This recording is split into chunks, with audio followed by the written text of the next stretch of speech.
नए सांसदों के लिए निश्चित रूप से बड़ा अनुभव का विषय रहता है, क्योंकि हमेशा एक सपना होता है कि हम लोकतंत्र के इस सबसे बड़े मंदिर में जाएं, अपना विषय रखें, समझें। मन में एक भाव था और जब वहाँ गए तो बड़ा अच्छा आनंद की अनुभूति हुई। देश के जितने बड़े कानून हैं, यहाँ तक कि संविधान के जो विषय हैं और संविधान के विषय में जो कल्याणकारी भाव है, वो नीति के रूप में, योजना के रूप में कैसे लोकहित के लिए धरातल पर उतरते हैं, नीति निर्माण होते हैं, ये सारे विषयों को मन में लेकर गए थे।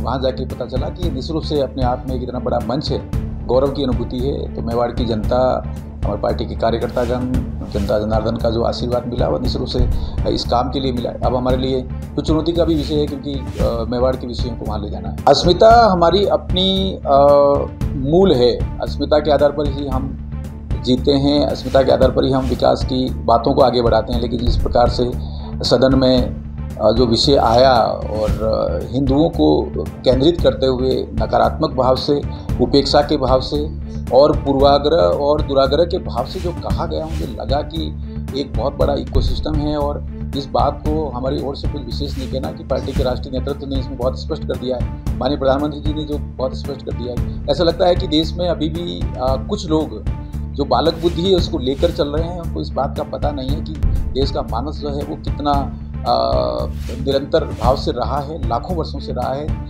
और जो सनातन तत्व हैं, सनातन धर्म, संस्कृति, परंपरा है, वो कितनी समृद्ध है, सबका कल्याण चाहती है। लेकिन कुछ लोग कैंची का काम करते हैं, बांटने का काम करते हैं, ये उसमें नज़र आया। तो ये दुखद पहलू भी नज़र आया। हम सोच रहे थे कि सब कुछ बहुत सजगता के साथ बहुत अच्छे से होगा और बड़े अनुभवी लोग हैं, सारे मिलकर राष्ट्र निर्माण के लिए बात करेंगे और विकसित भारत 2047 का सपना है, उसको आगे बढ़ेंगे। लेकिन इस तरह के जो प्रकरण हैं वो निश्चित रूप से कहीं न कहीं मन में जो है वो दुख पैदा करते हैं और लगता है कि एक कोई इकोसिस्टम काम कर रहा है जो शायद विकसित भारत 2047 नहीं चाह रहा। पार्टी ने ऐसा किया है, बाकी पूरा विरोध दर्ज किया है, लेकिन बात केवल राजनीतिक दल भारतीय जनता पार्टी और सनातन धर्म, संस्कृति, परंपरा को लेकर नहीं है। ये पूरे भारत की अस्मिता और भारत के जो मूल तत्व हैं उसको लेकर है। ऐसा लगता है कि we the people of India की जो भावना है संविधान में, बाबा साहब अम्बेडकर के संविधान में, उस we the people of India की भावना को भी हानि पहुंचाई। ये तो हमारे पूरे सभी का प्रश्न है और